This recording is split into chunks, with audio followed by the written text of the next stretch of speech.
Beleza, obrigada, vamos lá.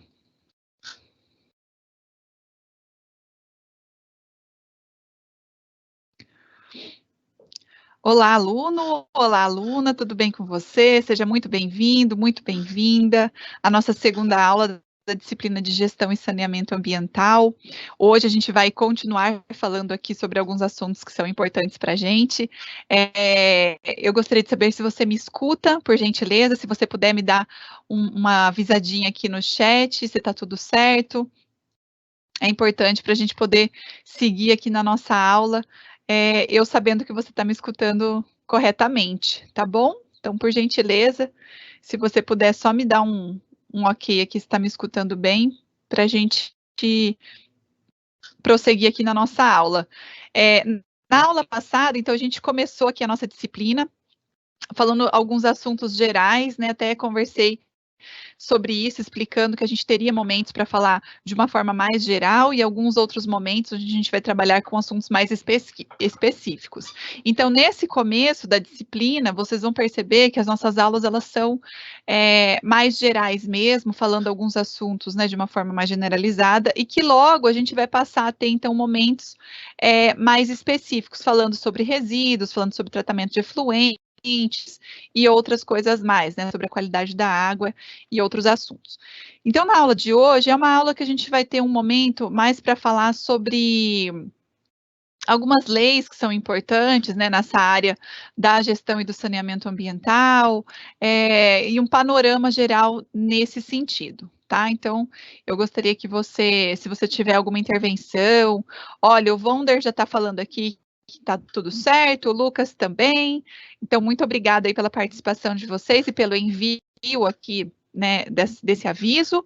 Quem mais falou? Renan, bom dia a vocês, bom dia a todos.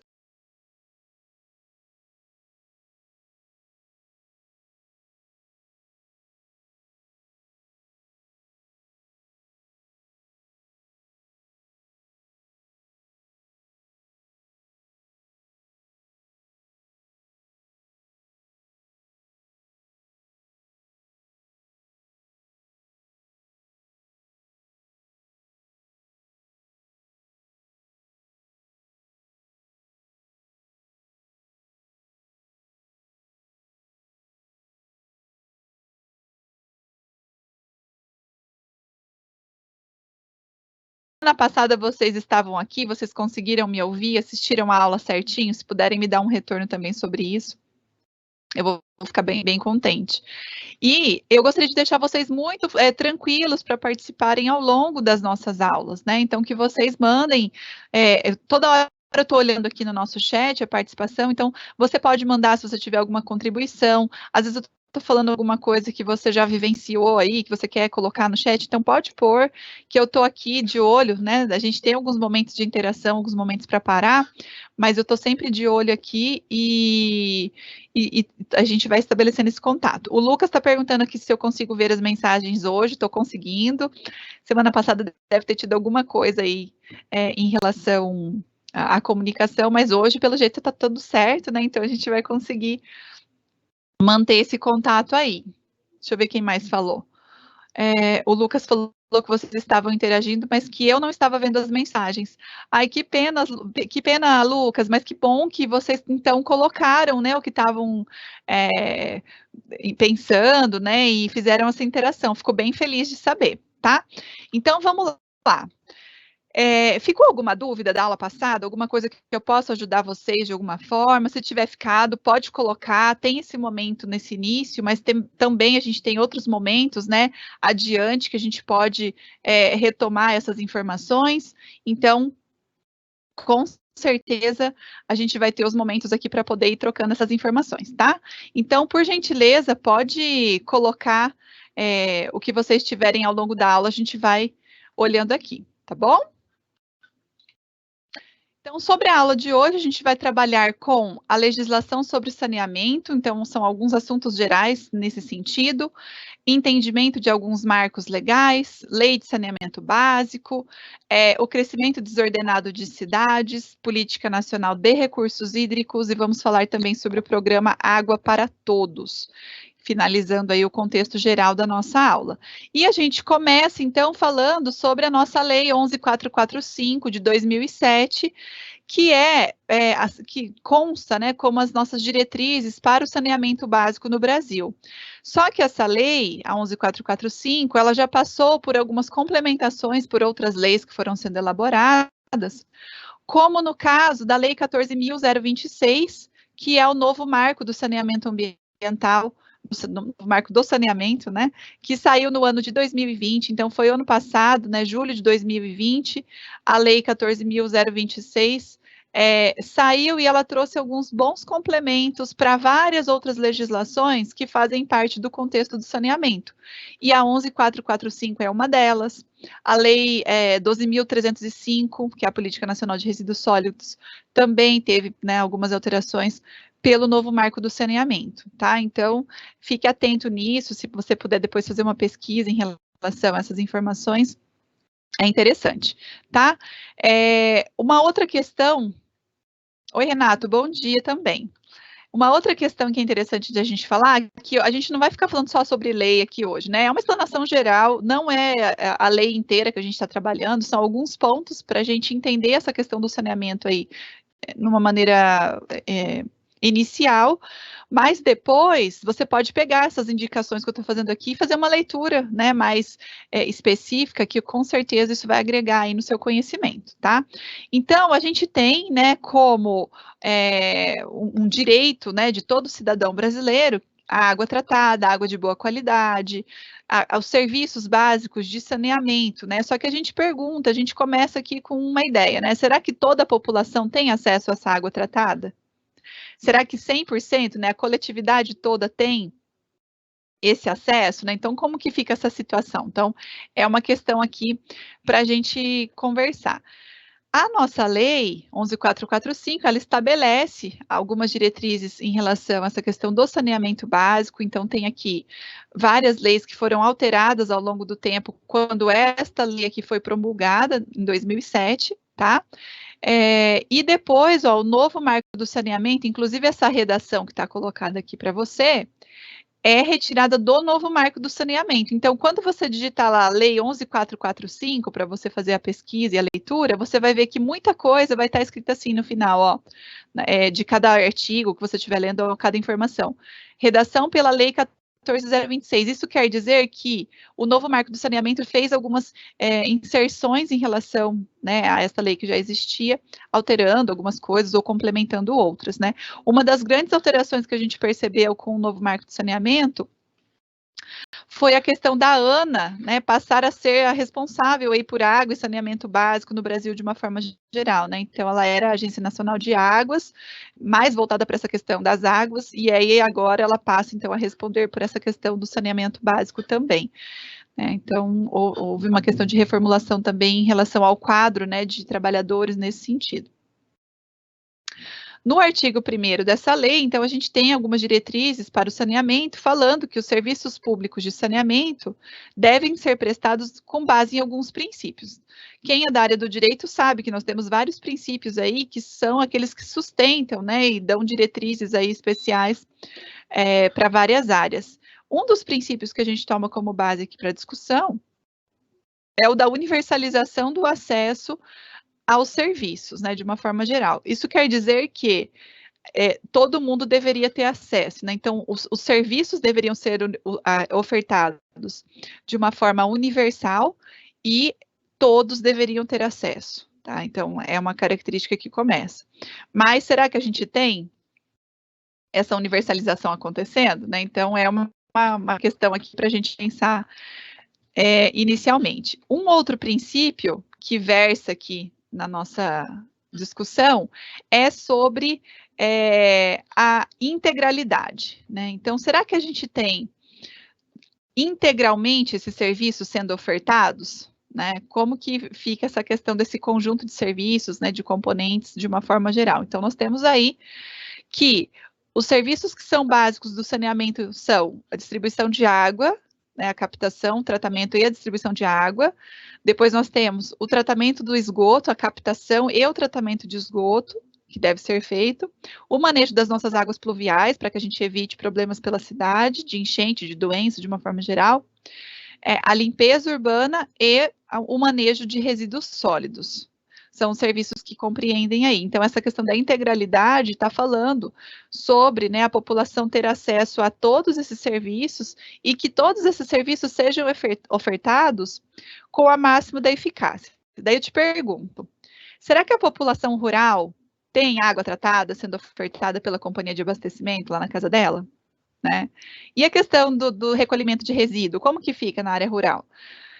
E em alguns municípios menores, porque quando a gente fala de municípios maiores, a gente nota uma organização melhor nessa questão do saneamento, né? Tanto na distribuição da água tratada, a coleta de resíduo geralmente funciona bem, e até a cobertura dos serviços de esgoto também funciona bem. Agora, quando a gente vai para municípios menores, então se você mora num município menor, você pode até me dar esse retorno, né? É universal, né? É de forma integral? Ou você ainda tem uma fossa na sua casa, uma fossa rudimentar, né? Ou já usa uma fossa séptica, que já é uma condição bem melhor, né? Como que é essa questão? Então, vamos pensando aí. E sobre os serviços, então, né, mais uma vez reforçando, serviço de abastecimento de água, de esgoto sanitário, limpeza e manejo de resíduos, além de toda a questão da conservação dos recursos, que aqui na nossa disciplina tem também esse viés, né? Quando a gente fala de tratamento de esgoto, a gente não fala apenas por tratar o esgoto, mas porque depois o resíduo, a água residuária que gera, que sai desse processo, que vai ser lançado num corpo hídrico lá na frente, para que ela esteja com uma qualidade adequada, né, para que a gente consiga, então, ter o ciclo se fechando sem ocasionar problemas ao ambiente, tá? A questão da disponibilidade. A gente fala tanto, né, aqui nas áreas urbanas, como nas áreas rurais, né, de uma forma geral. Quando eu estou na cidade, esses serviços de drenagem, né, os cuidados com as águas pluviais, são executados de forma coerente com aquilo que é necessário? Ou você tem visto aí na sua cidade muitos rios canalizados, enchente acontecendo, desgaste, né, tanto para as pessoas como problemas também em relação ao patrimônio, né? Então, como que é essa questão em relação à questão da drenagem no seu município? Se você puder me dar esse retorno, eu fico bem feliz aqui, tá bom? Então, sabendo dessas questões gerais aí, e outras mais que nós temos, né, em relação ao nosso saneamento, a gente vai entrar num item aqui que se chama crescimento desordenado de cidades. Então, por que a gente vai falar sobre isso, né? Qual é a importância de eu falar sobre isso com você? Quando a gente tem as cidades passando por um crescimento muito elevado, né, e isso se aplica a municípios, né, de médio e grande porte, principalmente, o que acontece? A partir da década de 70, a gente notou um crescimento bem desordenado acontecendo. Principalmente porque a população rural, antes, né, em sua grande maioria, até a década de 60, a gente tem a grande maioria da população brasileira morando no campo. Quando a década de 60 chegou, ela trouxe uma renovação em relação à mecanização do campo, né? A gente chama de um pacote de revolução verde que chegou para o campo. Então, o que aconteceu? Os investimentos, né, novas sementes, tratores e outros pacotes tecnológicos, implementos agrícolas de uma forma geral, vieram com muita força nessa época, né, entre a década de meados, né, da década de 60, o que fez com que muitas pessoas não conseguissem ficar no campo competindo com essa nova estrutura que se colocou, né? Então, com isso, a gente nota o que a gente chama de êxodo rural acontecendo, que é a saída massiva de alguns agricultores da área rural indo tentar a vida na cidade. Então, inicialmente, a gente nota que alguns homens iam na frente, né, tentando conseguir uma casa, um espaço, um emprego, né, e depois levavam suas famílias. Com isso, alguns municípios que tinham lá 500 mil habitantes, por exemplo, de uma hora para outra se viram, né, com muitas pessoas chegando. Isso se aplica muito a São Paulo, principalmente, né, não só São Paulo, mas São Paulo foi, né, o berço onde aconteceu isso, porque veio muita gente do Nordeste, né, do Centro-Oeste, de outras áreas também, do Sul, da região Norte. Muita gente veio tentar a vida em São Paulo. E com isso, a gente passou a ter uma inversão entre população rural e urbana. Na década de 70, a gente já nota um crescimento da população urbana e um decréscimo da população rural, até que a gente chegue na atualidade com 15% das pessoas morando no campo, que é o que a gente tem hoje, e 85% das pessoas morando na cidade. Isso reflete num processo que a gente chama de periferização induzida. O que é a periferização induzida? Tá? Vou até mostrar umas imagens aqui para a gente avançar aqui na nossa discussão. Aqui eu tenho, por exemplo, né, ó, vamos, né, querida, vamos para São Paulo, lá tem muita água e trabalho. Então, Aviação Futuro levando a família, que deixou, né, uma região de seca, então remete aqui, né, ao sertão nordestino, né, que tem as dificuldades com água também, e aí o destino a São Paulo. Então, isso aqui, na década de 70, de 80, foi assim, muito massivo. A construção civil em São Paulo abrigou muita gente na época também. E essa saída do campo para a cidade reflete de duas formas que a gente fica um pouco preocupado, né? Primeira questão, a chegada dessas pessoas na cidade, será que a cidade tem condições de arcar com essa chegada repentina de muita gente de uma vez? Né? A cidade está preparada para absorver em questão de moradia, de escola, acesso à saúde, empregos, né, enfim, dá para sanar esses problemas? E aí, por isso que a gente começa a perceber vários problemas nas cidades. Isso se aplica até hoje, né? A gente percebe muitos municípios passando por problemas mesmo, né, em relação a essa infraestrutura. E aí, além do êxodo rural, né, que a gente já comentou, eu quero falar sobre a periferização induzida. Então, o termo vem de periferia, né? Induzida por quê? Porque a falta de condições financeiras induz algumas pessoas a terem que procurar algumas áreas para viver, que às vezes não seria aquela exatamente que ela gostaria de morar, né, que ela gostaria de estar, mas é aquela que ficou disponível para ela, é aquela que ela tem a condição de viver. Né? É a área que está destinada a ela naquele momento. Então, o que a gente percebe quando a gente olha uma foto como essa? A gente percebe o que a gente chama de segregação socioespacial, que é a separação por condição financeira no espaço das pessoas.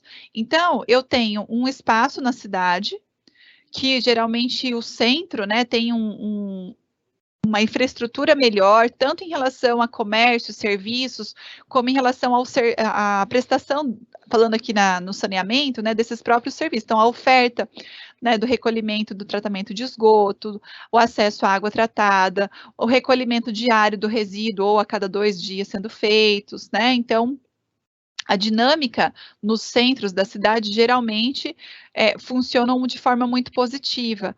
O que não acontece muitas vezes nas periferias, sobretudo nas periferias que são teoricamente irregulares, que ainda não é um bairro estabelecido, né? Então, nós temos algumas áreas de invasão, nós temos alguns fundos de vale que acabam sendo tomados pela população, né? E aí a gente fala, mas é culpa da população, né? Eles são culpados por isso? Então, obviamente que não, porque a gente sabe que a gente tem todo um contexto social envolvido nessa discussão, né? Então, se essa pessoa saiu do campo porque não tinha condições de permanecer lá, né? Não tinha condições financeiras de evoluir naquele contexto que está instalado. E se ela chega na cidade sem recursos, certamente ou ela vai para a casa de um parente, ou ela vai ocupar um fundo de vale, ou ela vai ocupar uma área de encosta, que é uma área perigosa, né, de ocorrer um deslizamento. E no centro da cidade, onde a gente tem os terrenos mais caros, né, os imóveis mais caros, não sobra espaço, então, porque essa pessoa não pode adquirir aquele espaço para viver. E nisso, a cidade começa a ter problemas, porque se a periferia cresce muito, sobretudo os bairros que não estão ainda estruturados, a prefeitura tem que levar até esses bairros infraestrutura. Então, ela tem que construir estradas, né, a malha viária tem que aumentar, a questão da iluminação pública, tem que construir escola, posto de saúde,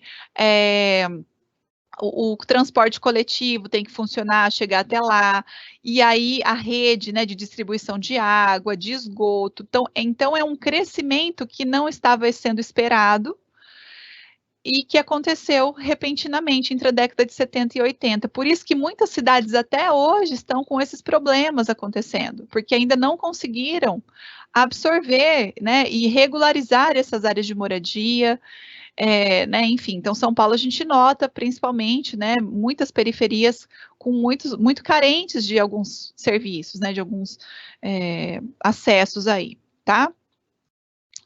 Esse processo de periferização induzida leva, então, a população a conviver em áreas bastante insalubres, muitas vezes, como a gente vê aqui na foto, né? A presença do esgoto a céu aberto, porque aí não tem mesmo o recolhimento e o tratamento, então esse esgoto começa a ser lançado ali, e o contato direto, a gente já sabe, a gente vai ver isso também em outras aulas, o contato direto com o esgoto pode estar relacionado a problemas de saúde, né? Então, 14,6% da população brasileira não tem acesso à água encanada, isso eu estou falando, né, da população geral, 31,7% ainda não tem acesso à rede de esgoto, talvez esse número seja até um pouco maior, porque a gente lê algumas fontes de informação que trazem, né, quase 40% da população ainda sem a rede coletora, então existe uma controvérsia ainda em relação a esses números. E quando a gente olha para o Brasil, qual é a situação, então, na atualidade? Então, nós temos aqui 5.570 municípios, né, no Brasil. Existe uma diferença conceitual entre o termo município e cidade, não sei se você conhece essa diferença. Quando eu falo em cidade, eu estou falando da área urbana, especificamente. Quando eu falo de município, eu estou falando da área rural e urbana, tá? Então, engloba essas duas faixas. Então, eu tenho 5.570 municípios no Brasil, 22 ainda não possuem distribuição de água, então a gente ainda não tem esse sistema, né, sendo realizado. Em relação aos domicílios com iluminação elétrica, nós temos quase que uma totalidade. Os domicílios com coleta de lixo, 85% praticamente. Domicílios com rede geral, como a forma de abastecimento de água, 85,5%, que é a água encanada, que a gente chama, chegando lá na casa da pessoa, né, sem nenhum tipo de problema. E os domicílios com esgotamento sanitário, e aí, quando a gente fala de esgotamento sanitário, as duas situações que são positivas são ou a rede geral que coleta esse esgoto e leva para tratamento lá na ETE, ou a fossa séptica, que também é uma condição mais controlada em relação ao esgoto, tá? Então, nós temos aí 60 e poucos % dos domicílios nessa situação. Então, a gente tem uma faixa grande ainda de população que está à margem desses serviços.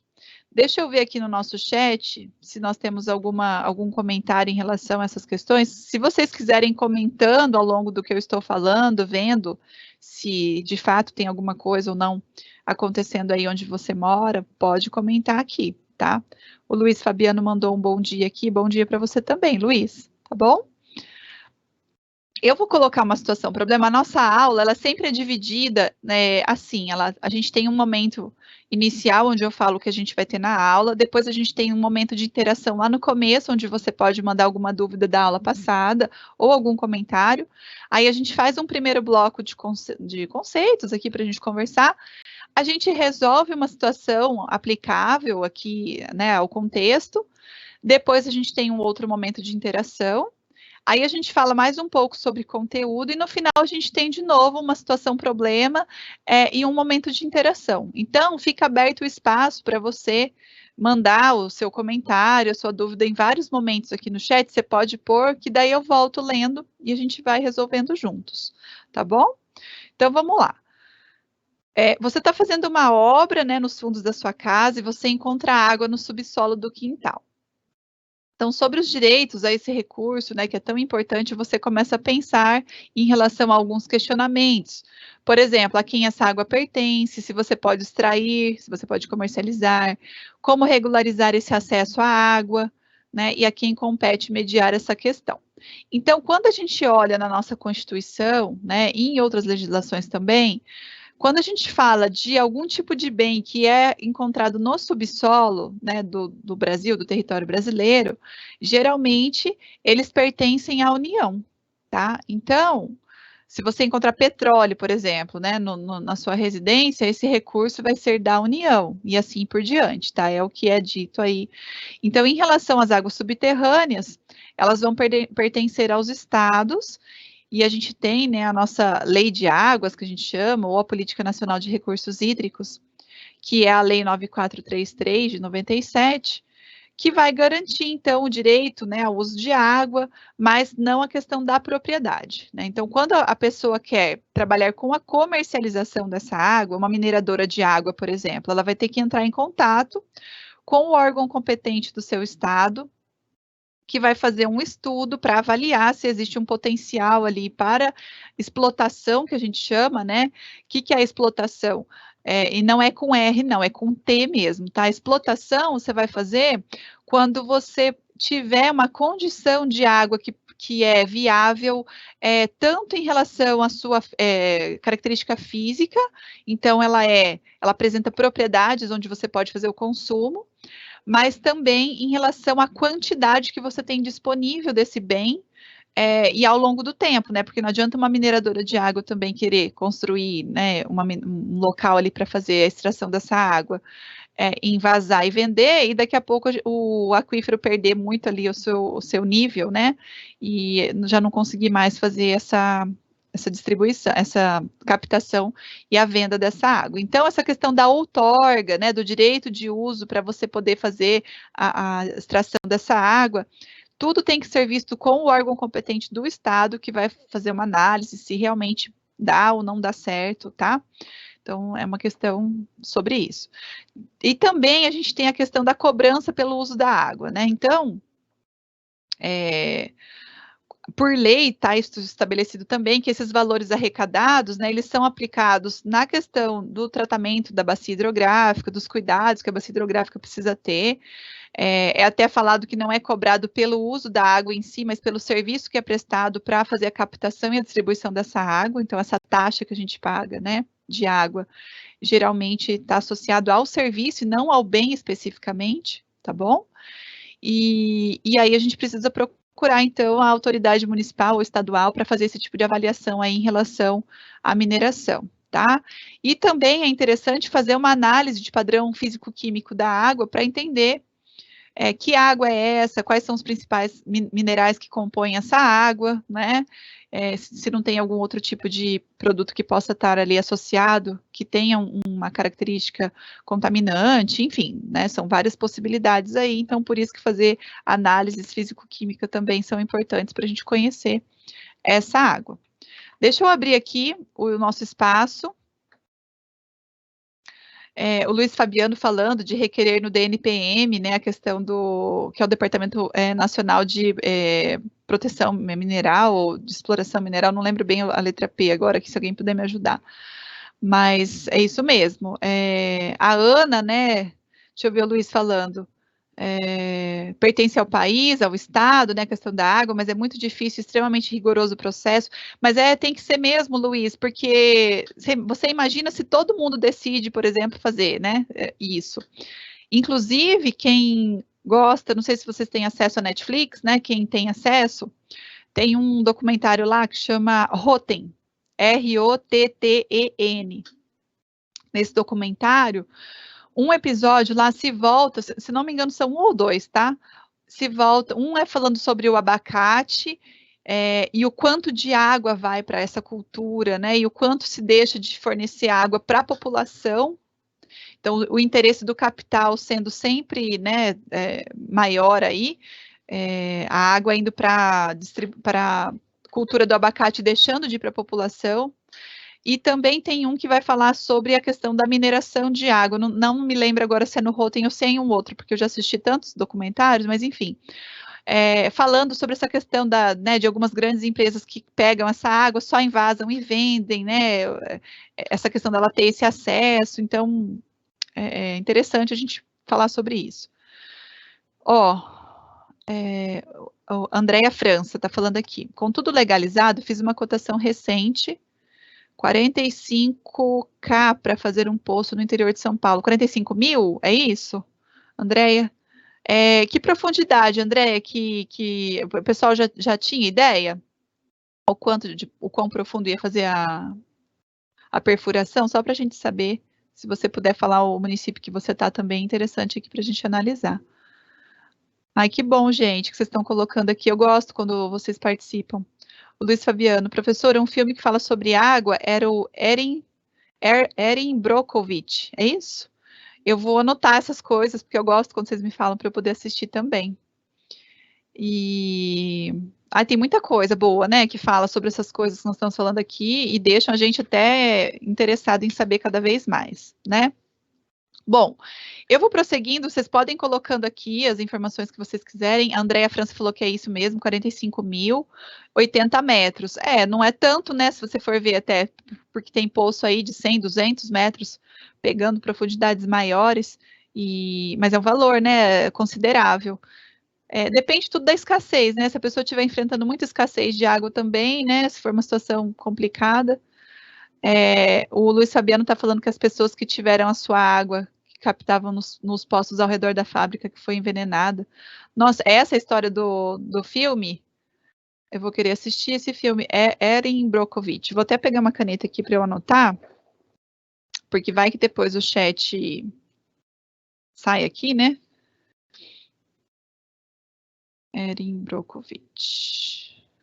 Vocês viram semana passada que eu coloquei um QR Code de um Padlet que eu abri para a gente poder colocando algumas coisas lá. Não sei se vocês viram. Vou ver se eu trago na aula que vem de novo o QR Code e o link para a gente poder ir colocando lá essas dicas de filme. É só copiar o link, tem um maisinho no canto embaixo. Vocês podem ir colocando informações, link, figura, reportagem, porque daí, né, todo mundo pode entrar e fazer leitura. São coisas interessantes para todos, né?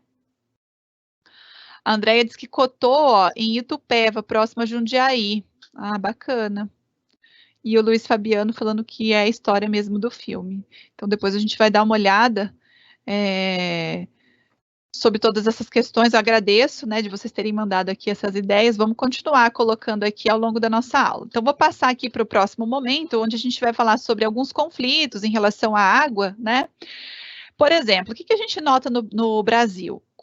Quando a gente está falando de obras de saneamento, geralmente, então foi feita uma análise aqui em relação a 57,64% de algumas obras.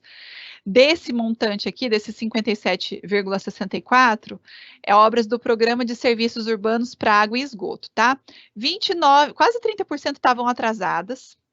Algumas não tinham sido iniciadas ainda, 10,59%, e muitas estavam paralisadas, quase 20%. Isso aqui é um documento, são dados que eu extraí de um documento da Câmara Legislativa, mostrando essa lentidão em algumas obras no Brasil. Daí eu peguei alguns dados, né, que foram fornecidos na época, então a gente tem, só para a gente ter uma ideia, por que às vezes demora tanto de acontecer alguns investimentos, né? E eles relatam, né, que quais são os principais problemas que são encontrados. Deficiência em projetos de engenharia, problemas com licitação, problemas com licenciamento ambiental, e problemas com repasse de verbas, são os principais que são colocados lá para nós, tá? Então, a gente precisa de muito investimento nessas áreas, né, do saneamento, de uma forma geral, principalmente para a gente regularizar a distribuição de água potável, e esse número aqui, gente, é um número que me deixou, assim, absurdada, quando eu, né, comecei a montar as nossas aulas.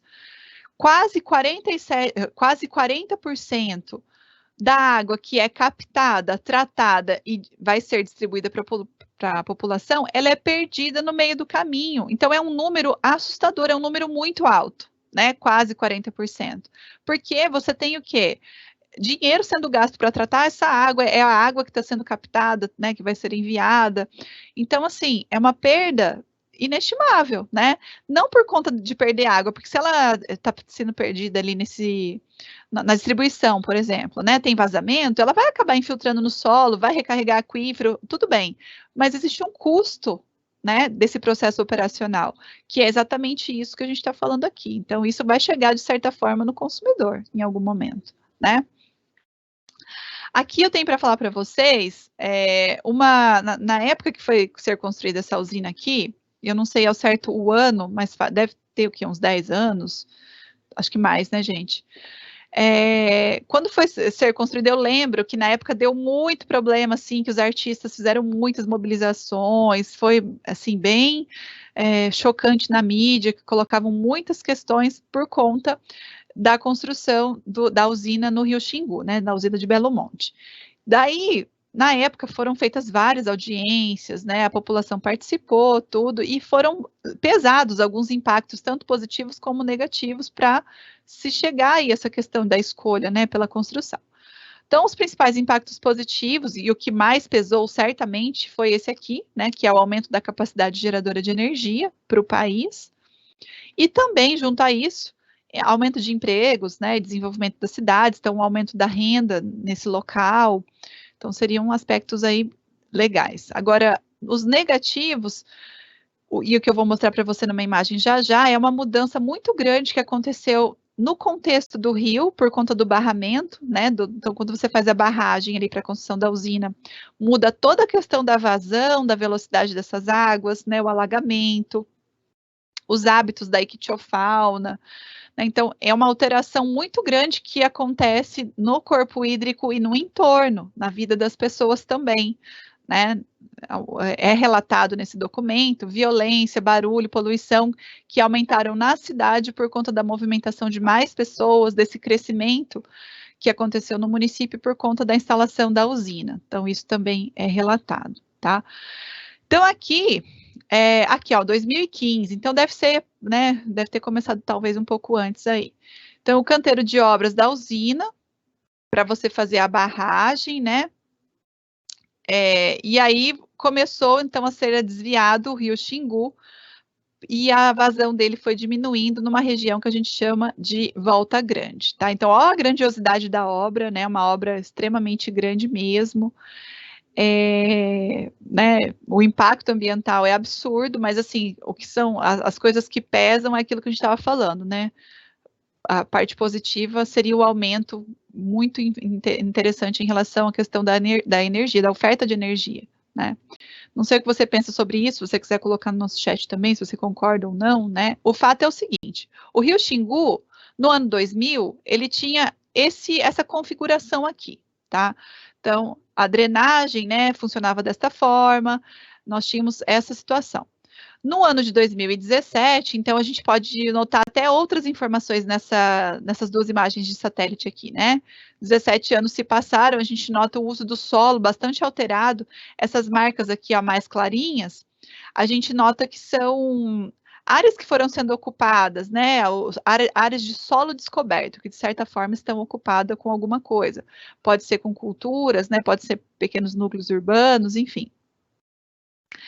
E aí, olha só, então foi feito o barramento, né, do rio, e houve todo essa volta aqui, que o pessoal chama, né, de volta grande, ó, perdeu muito o contexto, né, que ele tinha antes, ó. Então você deixa de ter a pesca acontecendo nessa área, a população ribeirinha que vivia aqui, que dependia do rio, né, para N situações, também tem problemas, né? Então, essa área aqui passou a receber uma contribuição de água que antes não tinha.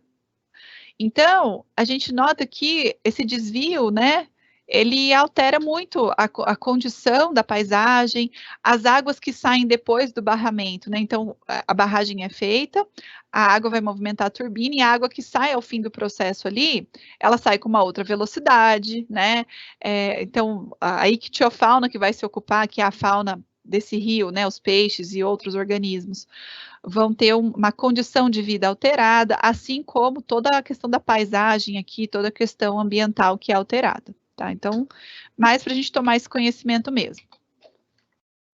E aí, a gente tem um momento aqui para falar sobre conflitos, né, em relação a recursos hídricos. Acho que a imagem já fala por si bastante, né? No nosso país, a gente nota escassez de água em alguns pontos, como nós falamos, né? Nós temos o sertão do Nordeste passando por muitos problemas, né, em relação à falta de água. e isso impacta diretamente na saúde das pessoas e na qualidade de vida. Então, no ano de 2013, por exemplo, a gente ainda teve, né, 19 conflitos por água no Brasil, esses conflitos sempre relacionados à questão de mineradoras, de fazendeiros querendo se apropriar de grandes somas, né, de recursos hídricos e as populações do entorno deixando de ter esse acesso, tá? Então, são conflitos que existem, assim como os conflitos que existem sobre desmatamento, né, e outras questões. E esses conflitos, eles são estendidos também para o Oriente Médio, né, para a América Latina de uma forma geral. Quando a gente fala da região dos Andes, né, que são aquelas cadeias de montanhas, né, belíssimas, que saem desde a Argentina, que vão, né, por toda a costa oeste aqui da América Latina, de uma forma geral, e quando chega nos Estados Unidos, ela recebe o nome de Montanhas Rochosas, né, essa cordilheira que continua ali. Então, todo esse espaço é um espaço geralmente de bastante seca, né?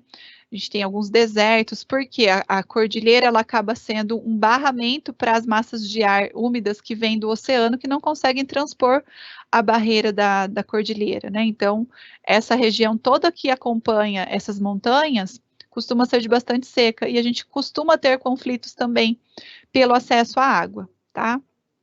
Então, são algumas situações aqui que a gente coloca. Tem um programa que foi instituído em julho de 2011, que é o Programa Água para Todos, onde a ideia, né, é promover a universalização do acesso à água em áreas rurais, para consumo das pessoas, para a produção agrícola, né, para que elas possam se alimentar. Esse programa, né, ele é um programa do governo federal e ele é feito por meio da instalação de cisternas para essa população de baixa renda, tá? É claro que essas cisternas, né, fazendo essa coleta de água de chuva, depois a gente precisa ter uma filtração acontecendo, uma cloração para que essa água tenha uma qualidade para ser consumida, né? Mas são programas que a gente nota que vão sendo desenvolvidos para tentar equiparar ou melhorar essa questão da vulnerabilidade nutricional, né, alimentar, e dar um pouco mais de segurança para essas famílias aí nessa situação. Você pode imaginar que a área rural brasileira, ela tenha carência de serviços não só de abastecimento de água, mas também em relação ao esgoto, né? Então, geralmente a população rural se abastece de minas, né, de lençóis d'água mais rasos, né, que é aquele poço tipo cacimba, que a gente chama, né, parece aquele poço da Branca de Neve do filme, sabe? Que você pega a manivelinha que puxa e sobe o baldinho. Então, é tipo isso, né? Geralmente o pessoal no campo tá. E o pessoal que eu falo no campo são as pessoas de baixa renda. Obviamente que quem tem uma condição melhor vai ter um poço artesiano, vai ter, né, outras condições aí colocadas, tá? E aí, para a gente fechar o bloco de conteúdos aqui da nossa aula, a gente vai falar sobre uma lei, que é a 9433, que eu também recomendo que você dê uma olhada depois, que traz, que é a nossa Política Nacional de Recursos Hídricos, também conhecida como Lei de Águas, Lei das Águas. Ela vai trazer a questão de você assegurar, né, a população atual e as gerações futuras a disponibilidade, o acesso a essa água, a esses padrões. Então, se você tem que assegurar para as gerações futuras a disponibilidade de água, a gente tem que racionalizar o uso nesse momento. E essa utilização racional, ela vai de encontro, né, a vários itens aqui, e uma das formas de você racionalizar esse uso é a cobrança da taxa, né, que a gente paga pelo uso da água, que é uma questão aí que muitas pessoas discutem, se não deveria ter uma mudança. Tem gente que não consome todo aquele valor, né, e acha que deveria ter um desconto, então a gente pode até conversar sobre isso também, né. Nessa mesma lei, então, a gente tem a questão da prevenção, né, sobre os eventos, a defesa dos eventos hidrológicos críticos, proteger os recursos hídricos de uma forma geral e incentivar a promoção e a captação em relação ao aproveitamento de águas pluviais. No caso das cisternas, lá estão super dentro disso. Tem muita gente que está colocando em casa quando está construindo, né, essas cisternas também para aproveitar essa água para dar descarga no banheiro, para lavar calçada, né, e outras possibilidades mais. Então, é bem bacana aí da gente perceber. A gente tem mais um momento aqui para a gente resolver uma situação problema, tá? Então, vou fazer a leitura com vocês. Você foi contratado para trabalhar numa empresa de saneamento e você vai trabalhar no setor de tratamento de água. E você sabe, né, que em relação a essas águas todas, você tem que dar um acesso, né, para essa população de água potável, e isso vai ser providenciado pela companhia de abastecimento. Então, a gente vai analisar como é feito esse processo, tá? A gente vai em outros momentos trabalhar, né, essa questão também, mas aqui fica então já um primeiro contato. Então, quando a gente tem um corpo hídrico que vai fornecer para a gente a água, que é um rio, né, uma área específica, você vai ter o bombeamento dessa água acontecendo, e aí, quando ela chega lá para um tratamento inicial, ela vai receber aqui sulfato de alumínio, cal e cloro, para ela ficar numa condição de participar desses próximos processos aqui, né, que seriam processos de floculação, então, ela recebendo esses materiais, é como se as partículas sólidas que tivessem suspensão ali conseguissem ficar unidas, né, para que passem por um processo de decantação, e aí no fundo aqui, ó, do nosso recipiente, a gente vai tendo depositado uma espécie de lodo, e a água, a fração líquida que está, né, livre já desses materiais, vai seguindo, vai passando aqui pelos outros momentos, onde a gente vai ter uma filtração, né, acontecendo por carvão, areia, cascalho, e aí quando essa água sai desse procedimento, ela vai receber mais uma porção de cal, cloro e o flúor, né? O flúor, ele já entra aqui para manutenção da saúde bucal das pessoas que já vão consumir essa água, então a água já chega cloretada e fluoretada, que a gente chama, clorada e fluoretada na nossa casa. E aí ela vai para o reservatório da ETA, que depois vai mandar para o reservatório de bairros e vai seguir na rede de distribuição até chegar às casas das pessoas. E aquele número que a gente falou, de quase 40% de perdas, está relacionado, então, a esse processo aqui do tratamento e principalmente no momento da distribuição, que pode ter a ver com falta de manutenção nesses dutos, né, que vão distribuir essas águas. Então, isso também, além do investimento que é feito na construção especificamente, teria que ter esse cuidado em relação à manutenção de tudo isso, né? Porque não adianta a gente ter a construção sendo feita e não ter a manutenção da mesma, tá? Deixa eu ver o que vocês estão mandando aqui. O Fabiano está contando a história do filme aqui. Não sei se vocês leram, né? Porque às vezes vai dar um spoiler aqui para quem quer assistir o filme, então eu nem vou falar alto, tá, Luiz? Só estou dando uma lidinha aqui, ó. Não sei se todo mundo está lendo o chat, né? Então deixa eu dar uma olhada aqui.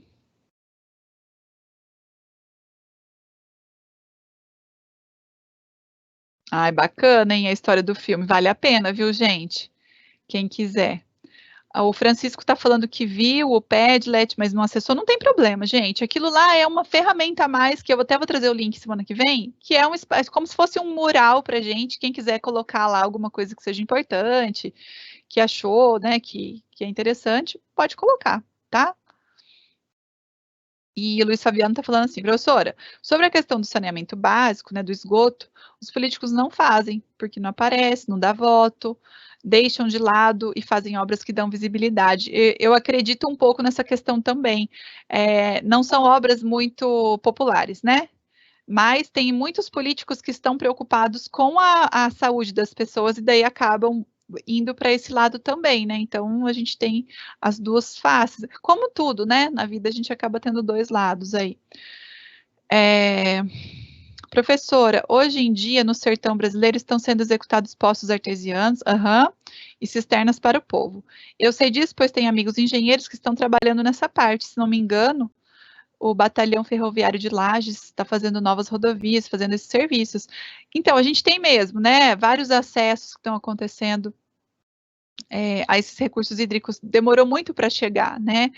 Esse êxodo rural que a gente colocou ali, essa saída da população, acabou acontecendo de formas muito expressas, né? Principalmente década de 70, 80, 90, né? Mas tem muita gente ainda passando muita necessidade com água, né?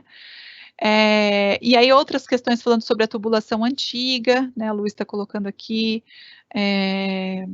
aqui na Grande Florianópolis, né, a Casan, vizinha de Palhoça, é uma autarquia da SAMAI, É isso, né, pessoal? A gente tem aí muitas questões para a gente ir conversando ao longo das nossas aulas, né? Eu estou gostando de ver que vocês estão participando aqui e colocando, fico muito feliz, porque aí a gente pode saber também a realidade, né, do município, de cada um, bem bacana. Eu só vou fazer o recapitulando aqui e volto lá no chat para a gente continuar alguma discussão, alguma coisa, se tiver alguma coisa para a gente comentar, tá bom? Então, na aula de hoje, a gente viu aqui alguns marcos legais, algumas legislações que são importantes, né, para nós, a Lei de Saneamento Básico, vimos que o crescimento desordenado de cidades acaba acarretando em problemas, né, para a população, que fica carente de muitos serviços, principalmente a população que está à margem, né, da sociedade, com muita dificuldade financeira, né, então tem essa questão.